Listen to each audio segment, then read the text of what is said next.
Johnson on beauty, fashion, and hair.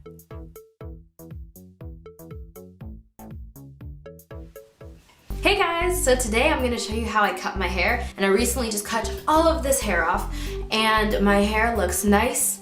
It's trimmed, no split ends, it feels lighter, it looks nice. So if you have curly hair and you have trouble cutting it, or you want to try a different style, or you don't really know how to cut it, then this is definitely the video for you. And if you have straight hair, you can use the same concept and get this kind of like the same shape basically. It'll just be a little bit less voluminous, but it's also helpful for cutting straight hair. But especially curly headed girls, I know it's kind of difficult trying to figure out how you want to cut it. This is definitely the video for you, so I hope you find it helpful. As you can tell, I have a whole lot of hair, like it's non-stop. It just keeps coming, and look at all this. That's a lot of hair.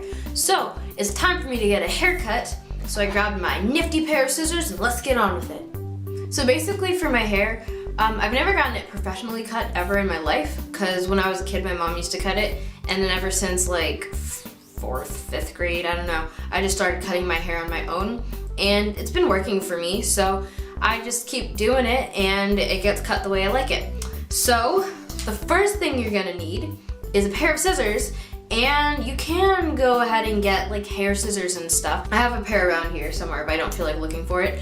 But these are just some regular paper scissors, which I use sometimes because I don't really see that much of a difference. But if you're one of those people who are like really concerned with every detail of everything, you can go ahead and get hair cutting scissors, but I don't think it really matters that much. But anyway, I'm gonna get these.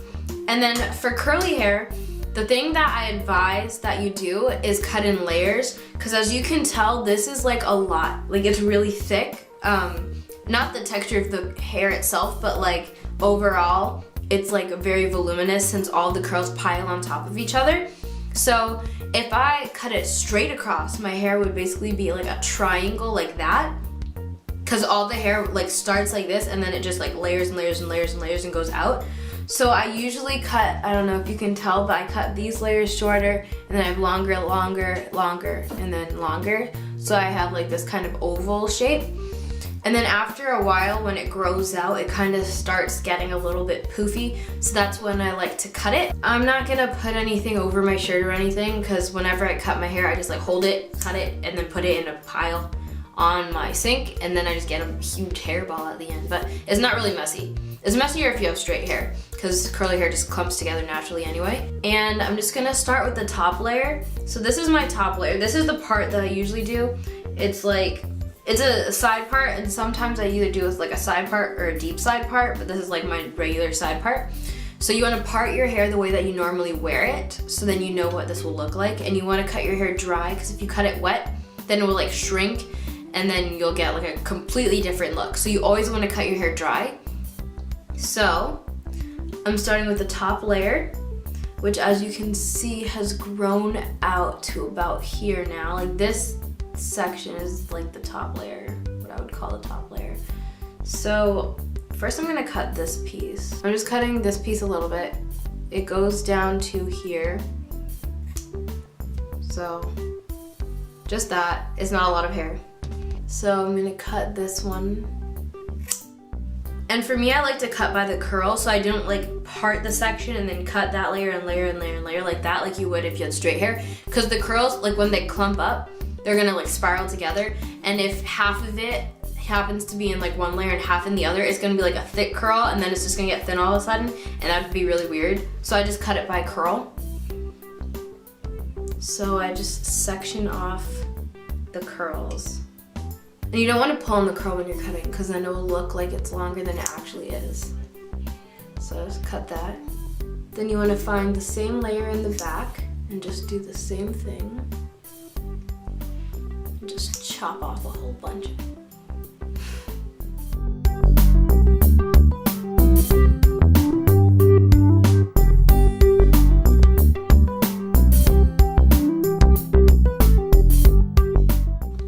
And I just pull the hair forward myself. I don't ever get help with this because I just don't feel like it's really necessary. So, because I can just pull it forwards. Like I do this by feel, kind of. And that's the same way that I dye my hair. I do the back of my hair myself as well. Because I don't really feel like getting help.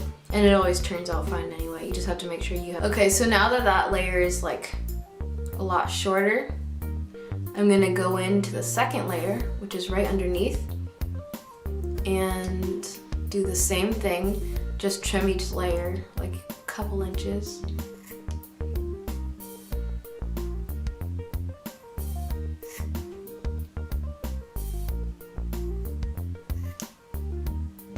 Just by the curl.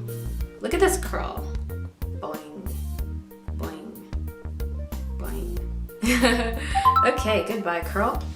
So that's pretty good for this side. All the layers are cut except for the bottom, which I like to keep long. Maybe I'll just like nip off the very, very tips to get rid of split ends, which I can't really see anyway. Now I'm gonna try and like pull more of the hair from the back forwards so I can do the same thing and just nip a little bit, trying to keep the bottom long. So I'll just get the bottom section and cut for split ends like I did for the front.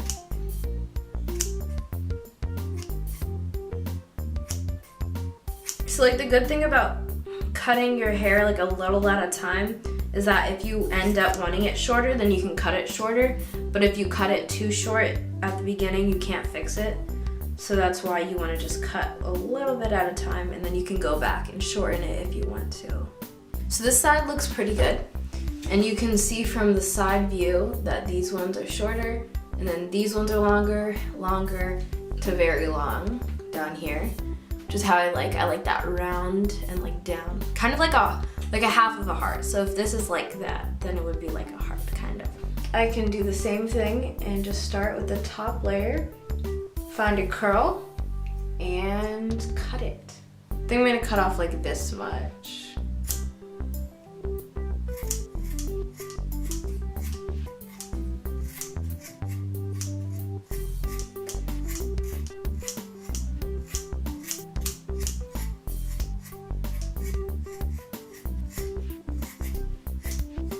So here we go with the final product. And as you can tell, my hair is a lot rounder. So it's more of like that round shape rather than the triangular shape, which it ends up inevitably coming to. If I don't trim these layers, it's just gonna grow and grow and grow and grow and grow until it turns into that horrible triangle. So I have my nice long pieces, still long, but they have their split ends cut off. And then I have my fluffy round part. I feel like this was a pretty successful hair cutting day, and I don't know, I didn't really plan it. I just kind of got the urge to just chop off some of my hair. And this is what all the extra hair looks like. This is what I chopped off.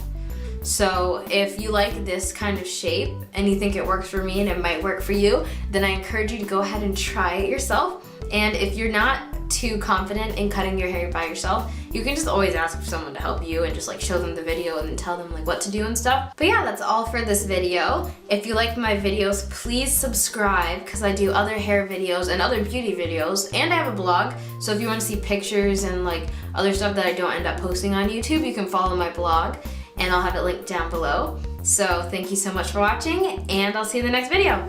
Bye!